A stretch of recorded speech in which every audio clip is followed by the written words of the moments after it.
Acho Eu que o pessoal vou. está entrando.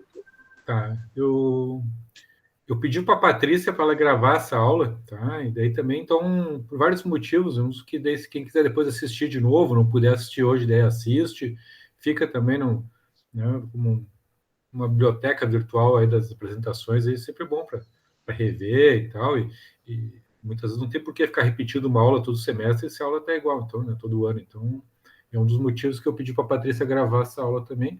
Então, e depois fica em domínio público, aí depois para quem vocês quiserem assistir novamente ou indicar lá para alguém que quiser. Eu vou, eu vou engatar aqui a apresentação aqui, do quiserem. Deixa eu ver aqui onde é que é. Apresentar agora, deixa eu ver aqui.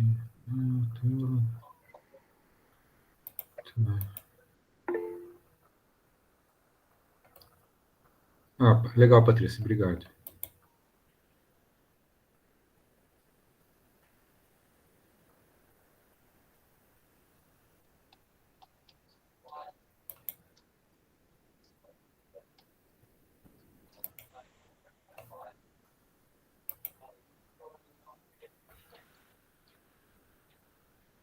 Vou ver aqui.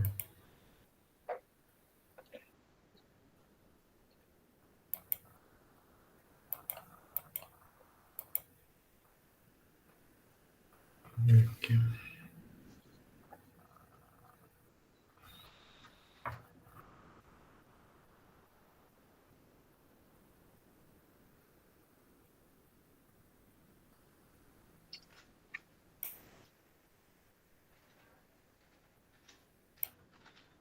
Vocês estão vendo a tela da apresentação? Sim, senhor. Sim. Sim. Perfeito. Tá, que eu não estou conseguindo ver vocês, então a gente vai bem no blind aí. Então, vocês já querem começar a apresentação agora ou esperar mais um pouco? Por mim, podemos começar, já que está gravando, aí os colegas conseguem assistir tranquilamente depois. Tá bom, então. Então, sem mais perda de tempo. Então, boa tarde a todos novamente. Agradeço pelo convite para poder participar dessa atividade com vocês. Então, já é o título da apresentação, a gente vai falar da nossa experiência no uso da cetamina aqui no Hospital de Clínicas. Alguns de vocês já acompanharam, né, aplicações de cetamina, até já realizaram, né, aplicações. E se não fizeram, vão fazer provavelmente, né, nos próximos dias. Então, é importante, está dando uma microfonia aí, se puderem desligar os outros microfones, eu agradeço. Melhorou. E aí a gente vai, então vocês vão participar também dessas atividades. É bom que vocês dominem o assunto aí, porque isso aqui é importante. Tá? Panorama do nosso hospital, aí, né? Já está concluída a reforma. Então, eu fiz um roteiro aqui da apresentação, né? Serve como parâmetros aqui para a gente, mas é a questão do impacto, né, da refratariedade, né? As indicações da ketamina, contraindicações, as diferentes respostas ao tratamento que a gente tem na bibliografia disponível, os protocolos de tratamento, que existe mais de um, a gente vai descrever, obviamente, o nosso, o medicamento que pode ser administrado por várias vias, como se avalia os pacientes, a gente vai descrever brevemente o procedimento que a gente já está fazendo, depois a gente abre espaço para considerações finais, discutir os assuntos. Vocês chegaram a dar uma lida na bibliografia que eu passei para vocês? Não estou escutando. Vocês chegaram a ler, não? Por e-mail foi mandado? Sim, eu mandei para a Patrícia já faz alguns meses, já, e ela mandou para vocês. Né? Então, pelo jeito, vocês não leram a bibliografia. De qualquer maneira, O cronograma não estava. mas a Patrícia mandou para vocês. Tá, eu tenho aqui, depois eu posso passar. Tá bom, prestem atenção na aula, mas eu recomendo fortemente que depois leiam, sabe? Tem um material bem bom aí para complementar a aula. Bom, a gente vem da uma psiquiatria do século passado que era completamente asilar, né? Os pacientes graves, psicóticos, com transtorno de humor grave, a única possibilidade de manejo era afastar do contato com o resto da sociedade. Criaram os manicômios, né? A gente teve hospitais aí como São Pedro, o Juqueri, que tiveram mais de 5 mil internos, né? Que era algo horroroso, né? Que nos envergonha até hoje. Isso, felizmente, mudou, né? Hoje em dia, a maior parte dos pacientes respondem bem aos tratamentos e podem viver em sociedade. Porém, por melhor que seja a nossa técnica, a nossa qualidade como psiquiatra, tem um grupo de pacientes que não melhora com o tratamento. Tá? A psiquiatria responde por 5 das 10 doenças que mais incapacitam no mundo.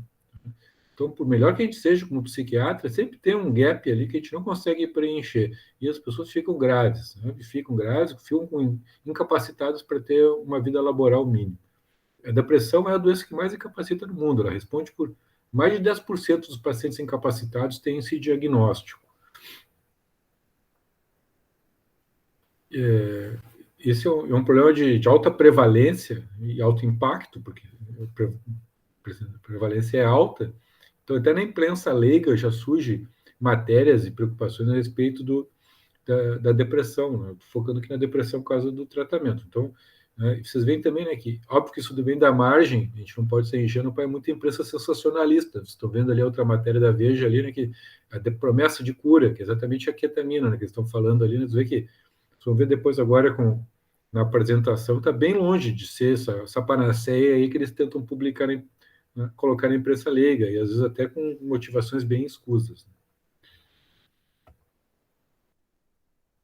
Como eu estava dizendo, por melhor que a gente seja como médico, como psiquiatra, por melhor que a gente desenvolva novas modalidades de tratamento, tem uma hora, assim, que não raro, né, principalmente no hospital terciário como o nosso, que a gente pega casos tão graves e que a gente fica num brete aí, né? Não tem o que fazer, sabe?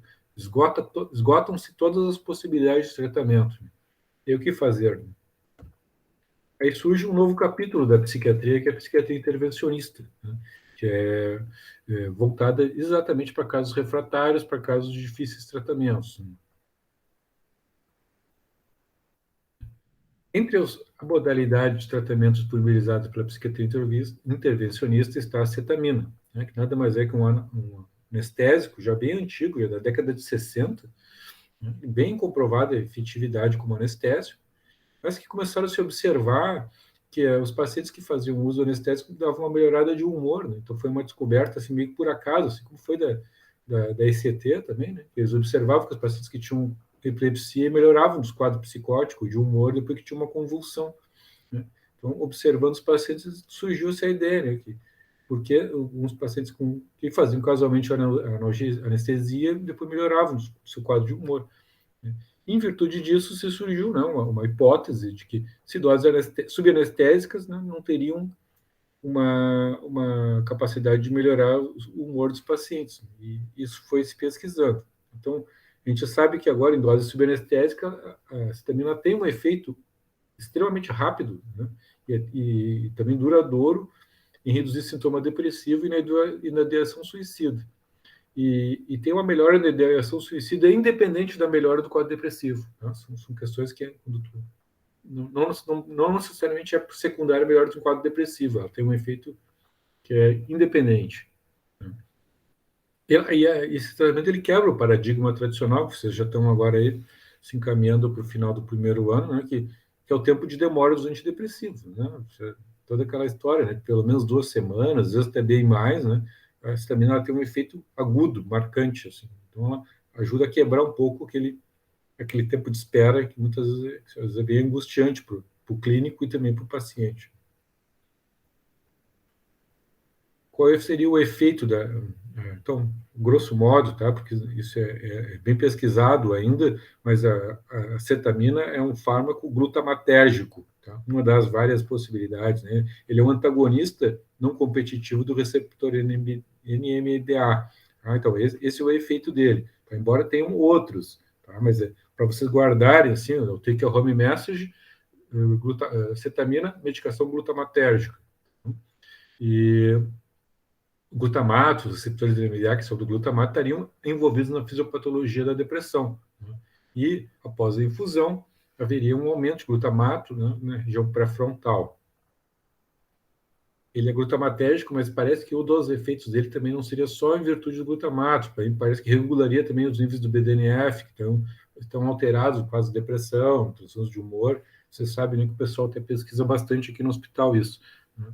Questão do BNDF. Então, parece que ela regularizava, né, regularizaria as dosagens de BDNF, né, e teria um efeito protetor no cerebral, né? Então reduziria a possibilidade, a chance de degeneração das estruturas límbicas. Teria também um efeito ainda somado a isso, da regulação do ciclo circadiano, mas isso está em aberto. Mas possivelmente teria uma relação com isso. Quais seriam as indicações do uso da cetamina na psiquiatria? Então, pessoas adultas com depressão uniobipolar de difícil tratamento, de intensidade moderada grave. Paciente com ideação suicida, dentro de uma história de depressão, né? E também a comorbidade de depressão com dor, que não é rara, e parece que teria também um efeito bem interessante. Parece que o pessoal da dor também usa para cetamina para tratar quadro álgico também, aquela dor crônica, tudo, mas eu já não tenho muita experiência nesse aspecto. As contraindicações, eu digo aqui para vocês, muito relativos que está aqui, tá? Porque como a medicação ela é usada em um ambiente hospitalar, super protegido, assim, pessoa com, às vezes um bipolar com história de psicose, usando essa medicação nessa dose que a gente usa em ambiente controlado, não, a experiência que a gente tem é que não teria maiores problemas, a gente pode usar, entende? Doença cardiovascular, nessas doses que a gente usa, aumenta muito pouco os níveis de pressão, os níveis tensionais, então muito pouca chance de ter um problema, entende? Gestação também até pode ser, né, mas nunca peguei paciente gestante, mas outras questões aqui, obesidade mórbida, depressão, se o paciente está controlado, né, a princípio não tem problema, né? E história de sensibilidade também, bom, tem alergia, mas é muito raro, nunca vi. História de abuso de acetamina ou outra substância, novamente, sendo usado, é que nem assim, ó, um paciente que tem problema de dependência química, se ele tem que ir para uma cirurgia, ele vai receber anestesia, ele vai receber opioide, né, para dor. Né? Um paciente que que tem histórico de abuso de qualquer substância psicoativa, mas está fazendo a medicação num ambiente protegido, que não tem um efeito recreacional, sendo usado só daquela maneira, assim, a princípio não seria uma contraindicação, tá? Isso é só mais para vocês terem uma ideia, mas é bom relativizar isso aqui para não evitar de oferecer tratamento, de proibir tratamento para pessoas que podem se beneficiar, porque sendo usado em ambiente hospitalar é seguro, não tem problema. Os efeitos colaterais que eu estava falando agora é muito raro, tá? Nesse uso aí, porque são doses subanestésicas, tá? O que mais o paciente sente mesmo é uma tontura, uma dissociação, né? Mas a tontura é uma sedaçãozinha, assim, fica um torpor, não chega a dormir, tá? Mas fica num torpor, uma tontura, mas e principalmente a dissociação, assim, sabe? A sensação de ter um efeito dissociado, assim. A pressão pode subir um pouquinho, a gente sempre prescreve, a gente deixa, se necessário, o captopril, né? Até hoje eu nunca precisei usar. O docetrona, uma paciente lá fez um pouco de náusea e tudo, mas ela já estava com náusea antes já do procedimento. Então, via de regra, muito tranquilo, né? E essas questões de efeitos colaterais aí são muito raras. E quando surgem, são de pouca relevância.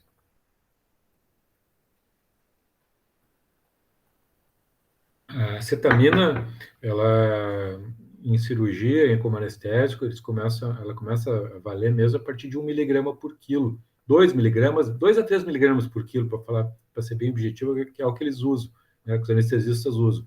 Então, a gente usa uma dose menor, via de regra que 2 miligramas, então uma dose subanestésica. Tá? O padrão, o protocolo, foi o primeiro estudo que resolveu usar isso, usou 1.000 miligramas por quilo. Tá? Os protocolos se a pessoa responde, faz a aplicação e ficou bem, está melhorando, mantém. Tá? Se não melhorou, tu tem uma janela ainda para chegar até 2 miligramas por quilo. Tá? Já tivemos casos que eu fui a 2 miligramas por quilo e a pessoa não melhorou nada. Tá? E eu tive casos que melhorou com 0,75, sabe? Mas também não dá para pensar que é uma panaceia, assim, que resolve sempre, não resolve. Eu vi paciente fazer 8 aplicações e não melhorar, sabe? A escala de depressão fica inalterada, assim, mesmo fazendo 2 miligramas por quilo.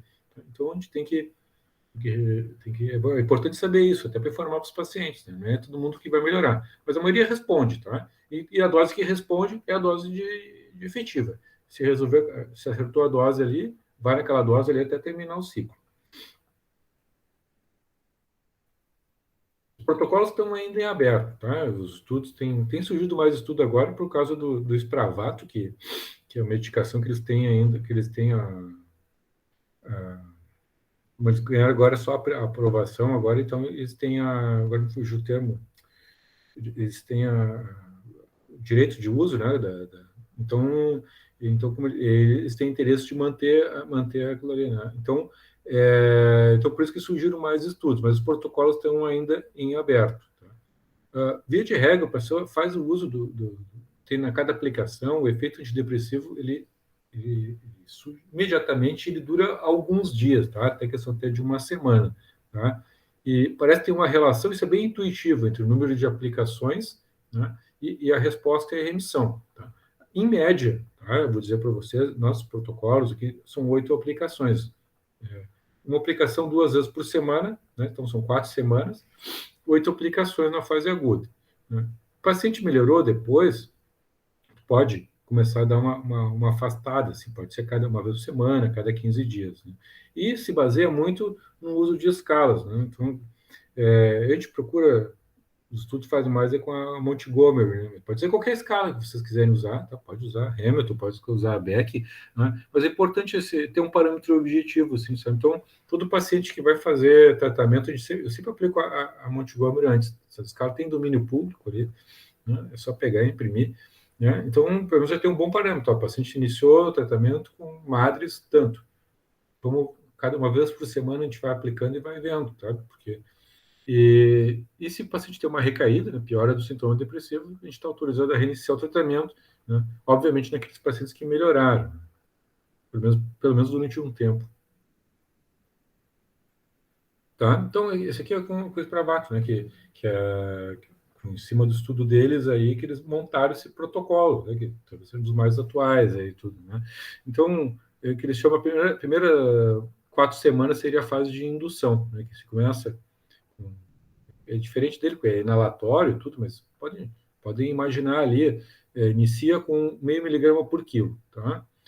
2 vezes por semana. Se não respondeu, né, que nem eu estava comentando aqui, ó, esquece, não vai, entende? Se em 8 aplicações não melhorou, esquece, não vai melhorar depois, entende? Então isso que é importante a gente ter claro aqui, tá? Mas se melhorou, aí depois tu pode passar das primeiras aplicações iniciais, seriam 8 aplicações, né, 2 por semana, tu pode subsequentemente fazer uma por semana, ou depois a cada 2 semanas. Isso tem que costumerizar. Tá? Muitos dos nossos casos, aí, pessoas fazem as 8 aplicações e vários já ficaram bem, né, e tal. E o antidepressivo passou a fazer efeito, aí a pessoa não precisa mais nos procurar, tá? Então, mas a experiência que eu tenho é essa, assim.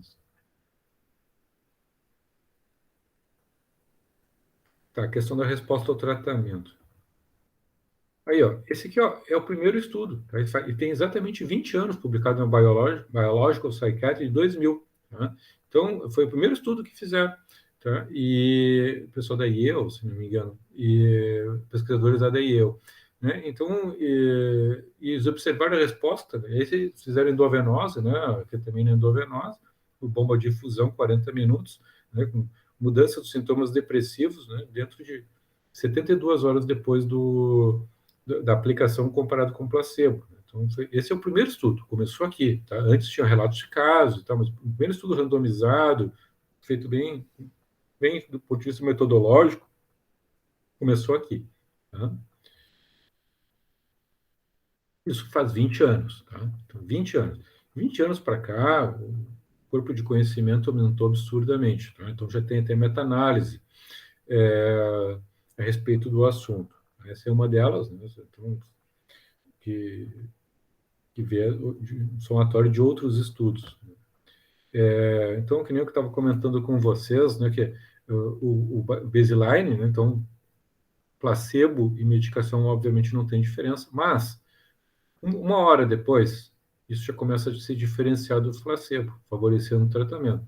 210 minutos, isso aumenta ainda, né, fica ainda mais substancial. Então, para vocês verem, né, então, que é por meta-análise, já está provado vários estudos juntos ali, né, que é uma resposta antidepressiva marcante e rápida, tá? Intensa e rápida, assim, questão de 1 hora, 2 horas, 3 horas depois da aplicação, a pessoa já está com uma resposta bem diferente do placebo, né? Estatisticamente diferente.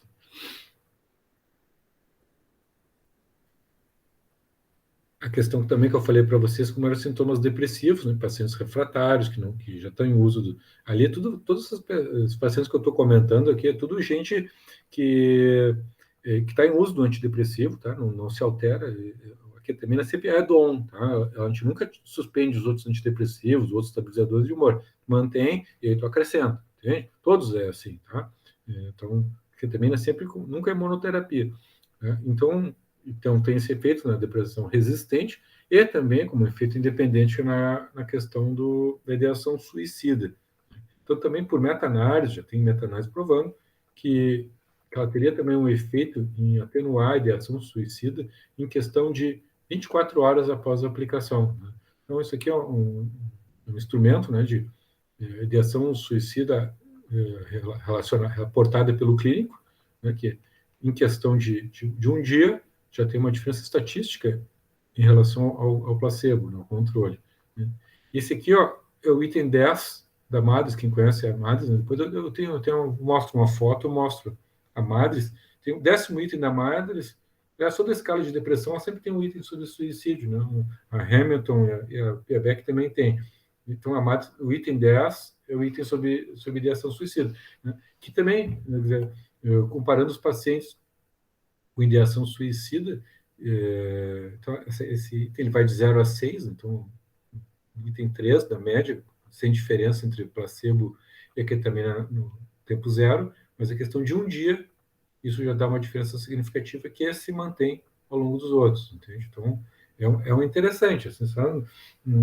Muitas vezes numa politrauma, numa emergência, os pacientes chegam numa emergência no pronto-socorro, né? A primeira coisa a fazer é pegar um acesso venoso e botar volume, né? Que eles fazem. Talvez uma emergência psiquiátrica seria de se propor, né? Um paciente que chega com uma ideação suicida aguda, imediatamente a fazer uma aplicação de ketamina, né? A gente tem evidência suficiente para isso, sabe? Para proteger a vida da pessoa.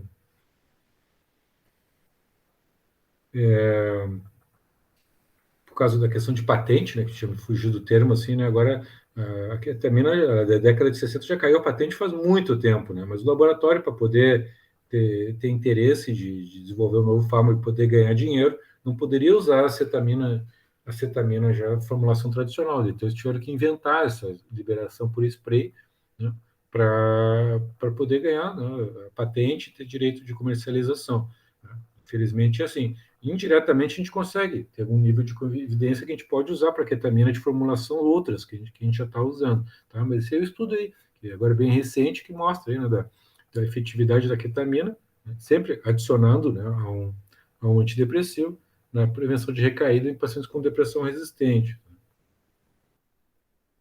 Então, isso aqui é interessante porque eles não ficaram só na fase aguda, que nem eu comentei para vocês, né, que seriam aquelas 8 aplicações, né? Você vê que aqui é um estudo muito interessante, assim, que eles fizeram pela curva de Kaplan-Meier, de acompanhar os pacientes ali, que ó, até 92 semanas, assim, tá? 52, que tem um ano, né? Então, 52 semanas tem um ano, e vai, né, para 2 anos, né? E praticamente, né?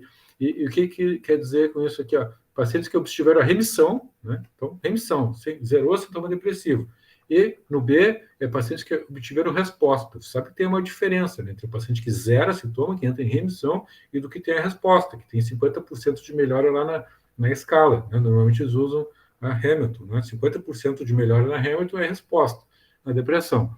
E remissão é Hamilton menos que 8. Né? Então, o que essas curvas de Kaplan-Meier mostram, pelo menos do ponto de vista, né, de um estudo mais ecológico, assim, porque mais mimetiza uma realidade, assim, quer dizer, os pacientes que fizeram uso da ketamina junto com o antidepressivo, né, que estão aqui, ó, em questão vamos pegar aqui de 52 semanas aqui, ó, 60% mantiveram, né, melhor, então 40% pioraram, mesmo perderam a remissão, né, e quem estava em efeito placebo, 40% ainda. Então, essa diferença aqui que é o delta. Isso aqui que é a vantagem de usar o medicamento, tá? Que é de 20%. Tá? Então, esse é para vocês entenderem. Quando estão prescrevendo, fazendo um tratamento, né? Então, pode dizer, 60% dos pacientes mantiveram em remissão, tá, mas comparado com o placebo, 20%. Isso aqui é o NNT, é o que precisa ser. O NNT é calculado aqui nessa diferença, assim, que não é grande coisa. Entende? Então, de cada 100 pacientes, aí, ó, 40% em uma questão de um ano, mesmo fazendo aplicação uma vez a cada 2 semanas, porque o protocolo, assim, depois pode ler o artigo, depois é interessante ler, mantiveram somente isso. Então, só você pensar que isso que não é uma panaceia, sabe? Não é para todo mundo, né? Então, alguns pacientes realmente melhoram, a resposta ao placebo também não é pouca, sabe? Então, acho que tem muito mais para se desenvolver ainda, tá? Aqui embaixo são os pacientes que estão com resposta estável, né? Mas que também tem uma queda, né? Então, pegar mais ou menos que 52 semanas, né? Que é um pouco mais que 60%, né? Em uso do medicamento, e um placebo um pouco menos que 40%. Então, um delta até um pouco maior, né? Isso se mantém até a questão de 92 semanas, né? Então, vale para os dois, por dois tipos de resposta preconizada.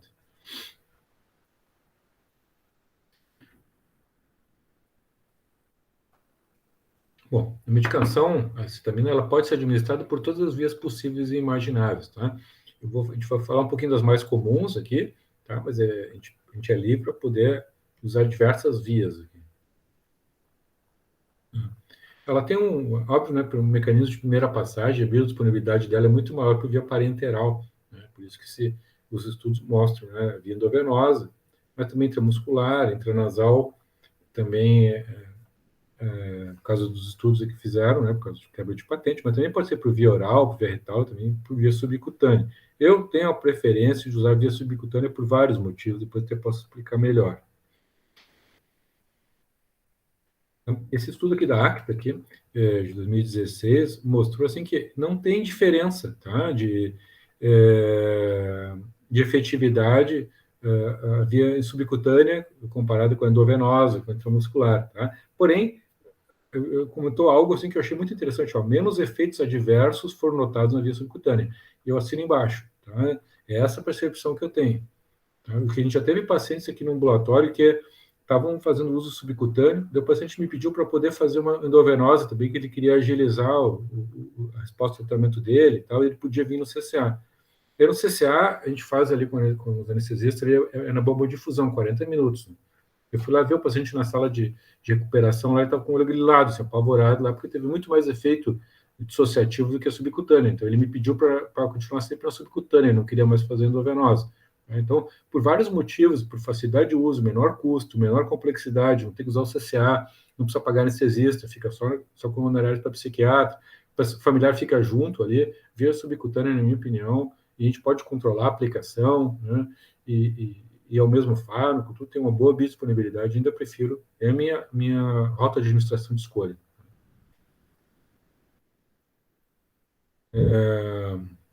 Aqui diz, né, que, novamente, comparando as diferentes vias, né, de administração e tal, que, dizendo que não se tem nível de, sabe-se que elas são efetivas, a intranasal, a intravenosa e por via oral, né, mas faltam estudos diretos para poder dizer. Então, por enquanto, pelo que se tem, não se pode tirar conclusões de eficácia de comparativa. Tá? Então, e acho que nem vai ter, eles não vão comparar, né? Então, teoricamente, todos funcionam na sua via de administração. Cabe ao médico, ao paciente, escolher aquilo que é o mais adequado para eles. Então, Luiz Pravato aí, que é novo registro, está ali, né, aprovado agora, no passado, hein, né, não faz nem um ano aí, na Anvisa, né, porque tem vários comentários para fazer sobre esse medicamento, sobre essa apresentação. São os Estados Unidos, tá? Cada aqueles blisters ali, que custa $600, tá? Se for um blister de 3 aplicações, com uma dose mais alta, vai quase $1.000. 8 aplicações tem um custo, tá? Se a dose for a dose de 50 miligramas, de $5.000. Tá? E se for 3 unidades, vai $7.500. Só a medicação, fora, isso tem que ser feito em ambiente hospitalar, que isso é autorizado de uso hospitalar, gente. Então, esse preço, eu nem sei os valores aqui no Brasil, tá? Não sei se já abriram a importação e tal, e eu acho isso um valor proibitivo. Se vocês, quando vão prescrever paciente ali, vocês já tiveram paciente, os colegas de vocês já fizeram, ali, né? Se não foi o Matheus, até, que já teve ali, né? Quando vai prescrever ali medicação no hospital, eles informam o valor do medicamento, da ampola, né? Tu pode olhar lá, vai prescrever cetamina, R$13 a ampola, 13, tá? Que a medicação já caiu patente faz muito tempo, Tá? Tu vai comparar R$13 ali com $600, o preço de uma aplicação, imagina. Né? Então, seria que uns $2, mais ou menos. Tá? Então, esse valor é proibitivo e eu não vejo vantagem nenhuma de ficar usando esse inalatório, a menos para dar dinheiro para o laboratório.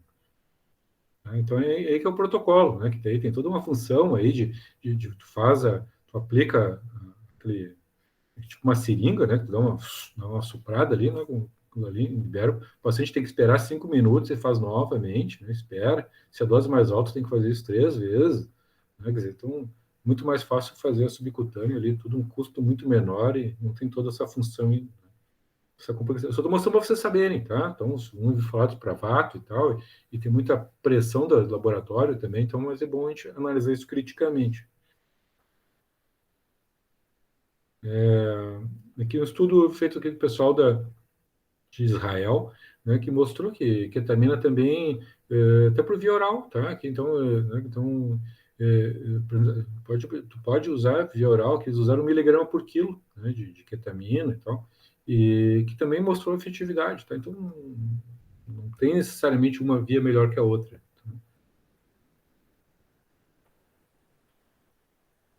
Aqui também tem uma questão, né? Porque a ketamina, como a gente usa, ela é uma mistura racêmica de acetamina e cetamina, né? Então, uma das coisas que o laboratório tentou provar é que a acetamina seria mais efetiva, tá? Mas esse estudo que fizeram aqui, ó, né, que a acetamina não foi inferior à ketamina, tá? 0,25 de ketamina não foi inferior, né, a 0,5 de ketamina, que é o que a gente usa na remissão sintoma depressivo, né? Manifestaram um padrão similar de segurança, de tolerância, né? E então não teria muita vantagem. Então, só para a gente. Isso aqui é o pessoal aqui do Brasil que participou, né? Vários colegas aqui de São Paulo ali que participaram desse estudo. Então, só para também dizer, tem muito marketing também, né? A princípio, a cetamina que a gente usa aí é tão efetiva quanto, isso é com um custo muito menor. Bom, a gente agora já entra um pouco mais na questão mais prática, assim, só acho que talvez seja bem mais do interesse de vocês, né? Como é que são os protocolos. Então, normalmente os pacientes que são encaminhados são os colegas que encaminham o paciente para mim, né? A gente faz uma avaliação, né? Então sempre aplico uma escala de depressão, gosto da AMAS. A gente tem que verificar os critérios de inclusão, exclusão. O NPO normalmente é bem tranquilo, tá? Então a gente faz um NPO de 4 horas para alimento sólido e de 2 horas para líquido. Então os pacientes toleram bem, assim, tudo não é algo muito rígido, assim. Tem o termo de consentimento livre esclarecido. Isso tem aqui no hospital, né? A gente tem tanto para via endovenosa quanto para via subcutânea. A gente tem os dois ali. O paciente, o familiar preenche, né? Lê e preenche, isso vai para o arquivo médico. A gente faz nossas aplicações, a gente tem feito ali no CPDA, né? ou na internação, né? Quando você tem um paciente internado ali, também já tive pedido, já aplicando em paciente internado, o paciente fica no ambiente de supervisão, no ambiente hospitalar, está na internação, fica na internação no quarto, né?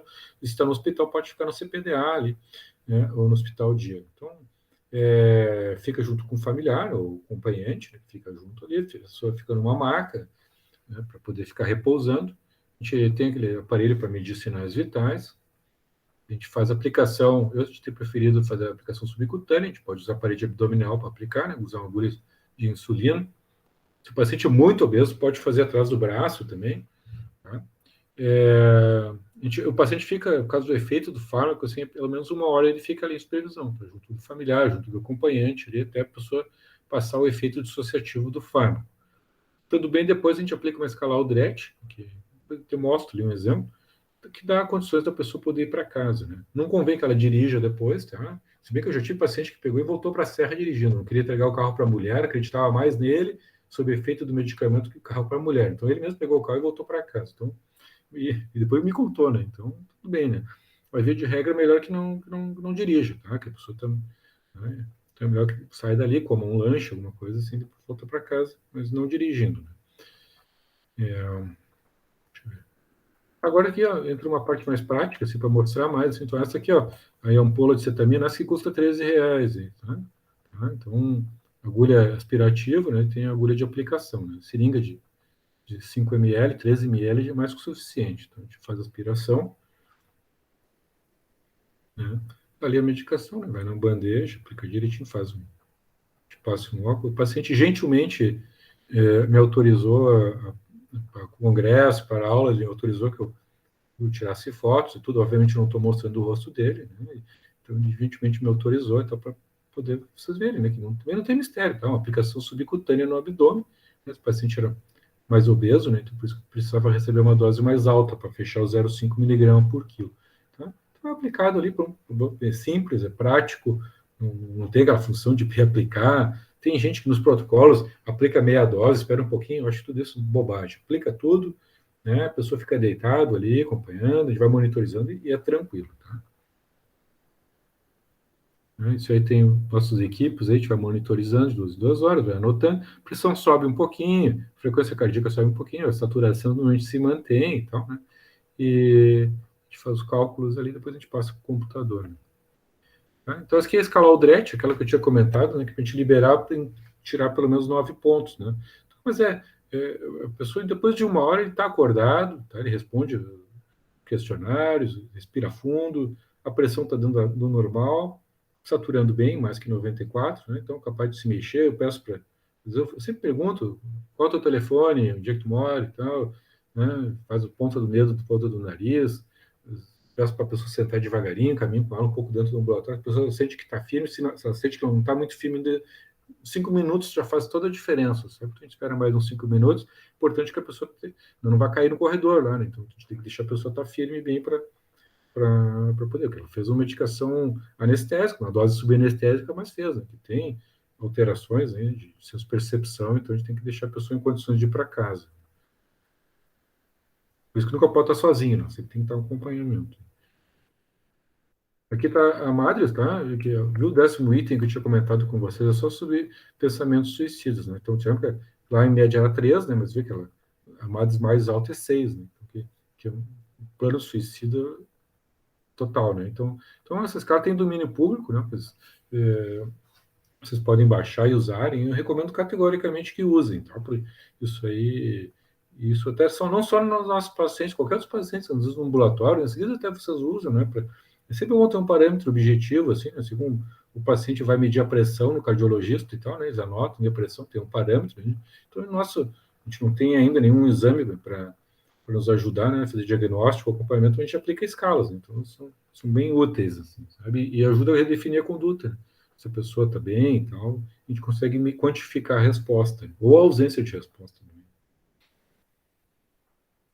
Então, considerações finais, então, é um tratamento ainda relativamente novo, né, dentro da psiquiatria, né? Então, um corpo de conhecimento que se começou a fazer isso há mais de 20 anos, mas isso está aumentando, está em aberto ainda muitas das questões. Tem muitos mais estudos ainda para a questão do longo prazo, que só agora está, questão de 2 anos de acompanhamento, a gente não sabe como é que é isso a longo prazo, né? Tem a preocupação da cetamina, que muitas pessoas usam do ponto de vista como como drogadito, assim, né? E estavam comprando, o que estava acontecendo, eles compravam as ampolas de cetamina nessas pecuárias, eles secavam no micro-ondas e depois aspiravam. Só que eram doses muito mais altas que a gente está usando aí. Os caras começaram a fazer bexiga fibrosa, a gente tem que fazer transplante, tem que fazer uma anel-bexiga, tudo, porque a bexiga não ficava fibrosa e não expandia mais, assim, sabe? E problemas de via biliar também que poderiam dar. Esses efeitos a gente não observa no uso da psiquiatria, porque são doses muito menores, né? E por um tempo muito menor. Não dá para comparar com essas doses cavalares que o pessoal usa no uso recreacional, né? Mas exige com cautela. Eu sou totalmente contrário a liberar esses medicamentos para usar em casa, eu acho que não é o perfil, ele tem que ser hospitalar, né? E até o uso inalatório é até mais complicado ainda, porque já está até associado a um uso recreacional. Eu prefiro que se mantivesse o uso só parenteral e ambiente hospitalar. Tem aberta a via da administração, qual seria preferível? Eu tenho a minha preferida, que é a via subcutânea, por vários motivos, tá? Que eu já expliquei para vocês, tá? Então, tem esse perfil aí que é interessante, de segurança, efetividade, complexidade, que eu acho que está bem próximo do que seria o ideal, sabe? E de tirar do paciente o controle, né? Então, fica no ambiente hospitalar protegido. Um dos artigos que eu tinha mandado para vocês, né, pela secretária, era esse artigo aqui, tá? Eu tenho um outro também, então, artigo agora, do ano passado, bem atual, bem bacana, revisa todos os estudos e tal, recomendo fortemente a leitura do texto, tá? Também tem meu e-mail, tem um blog também, então tem outras coisas. E aí podem, se alguma dúvida, pode me mandar. Agora a gente vai abrir para conversar, né, para discutir as dúvidas de vocês e tal, a gente pode trocar uma ideia.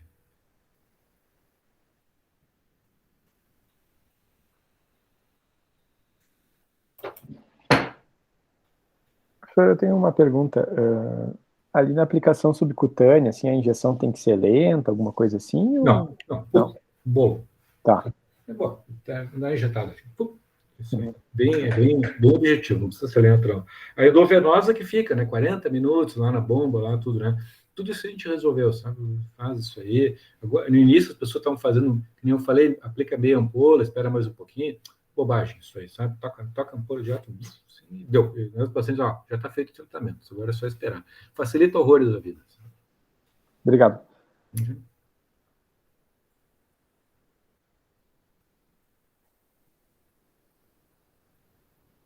Quem é que já aplicou ali na internação? Ali? Foi o Matheus, né? Que deu Não, professor. Acho que foi o Não? Lucas. Lucas? Ah, foi o Lucas. Isso, tá. Foi o Lucas. Lucas nem está aqui na apresentação. Esse tempo ali eu ajudei o Lucas e tal, né? Do professor. Tem um novo paciente agora que tá fazendo agora também. Ah, estão fazendo. Aham, o Henrique começou agora. Vamos começar, eu acho. Não, começou hoje. Começou hoje. Fizeram já a aplicação hoje. Já fizeram uma aplicação hoje. Eu vou assumir o caso a partir da semana que vem. Tá. Tem que avisar, tem uma aluna de doutorado, da Márcia Santana, a menina, ela está estudando isso aí, tá? Então, sempre que tiverem aplicação, chamem ela, tá? Eu até tenho o telefone dela, tudo, a menina super querida, ela é estudante. Então, Ela foi avisada. Aham. Ela foi avisada. Uma loira, né? A menina, ela está preocupada que tinha pouco caso, então ela precisava fazer e tudo, e ela é bem prestativa, ela vai lá, e é bom que ela aplica também as escalas lá, e para a dosagem sérica, então ela está preocupada porque para poder ter o N dela, né, que ela precisa lá para a casuística, né, para fazer. Então, quando forem aplicar, lembre de avisá-la, assim, que ela vem ali prontamente e aplica também. Né? Professor, eu tenho uma dúvida que eu já perguntei várias vezes no ECT isso. Tem alguns pacientes que acabam fazendo ketamina para indução no ECT por questão de convulsionabilidade, assim.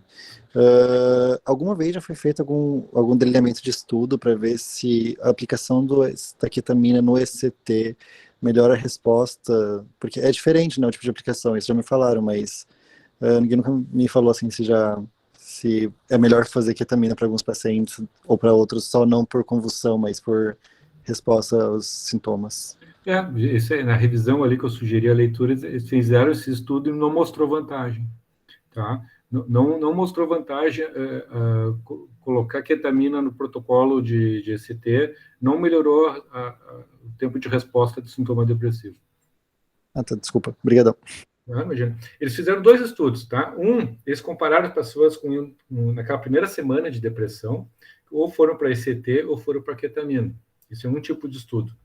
Aí sim, quem fez ketamina, naquela primeira semana, melhorou mais rápido que quem está fazendo ECT. Mas depois as melhoras se juntaram, tá? Mas uma melhora inicial, a ketamina corre na frente, depois a ECT junta ela, tá? Então, esse é um estudo, tá? E o outro estudo é esse que eu falei para vocês, né? Então, junto com... Estão todo mundo lá no ECT, né? Então, o pessoal faz tiopental, né? Via de regra é tiopental, às vezes propofol, mas comum é tiopental e mais o relaxante muscular. E aí eles pensam assim, não, porque se a gente pega um paciente deprimido, a gente toca a ketamina junto, vamos ver se eles melhoram mais do que quem não está fazendo ketamina. Não mostrou vantagem, sabe? Então parece que teve essa aí. Então, isso tem depois ali na bibliografia, ali vocês leem os estudos ali. Perfeito.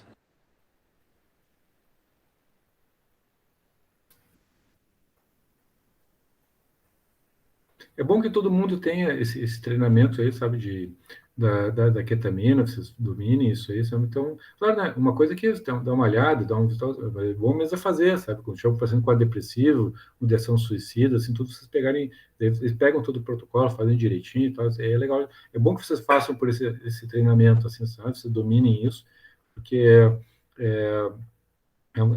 eu acho que uma possibilidade de tratamento que vocês vão poder levar para a vida de vocês, assim, sabe?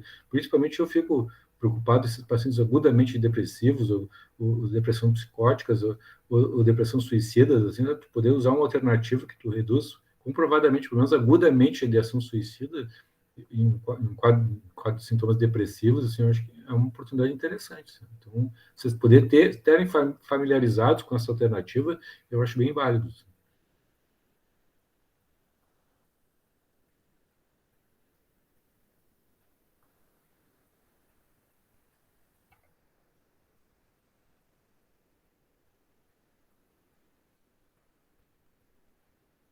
Mais perguntas, hein?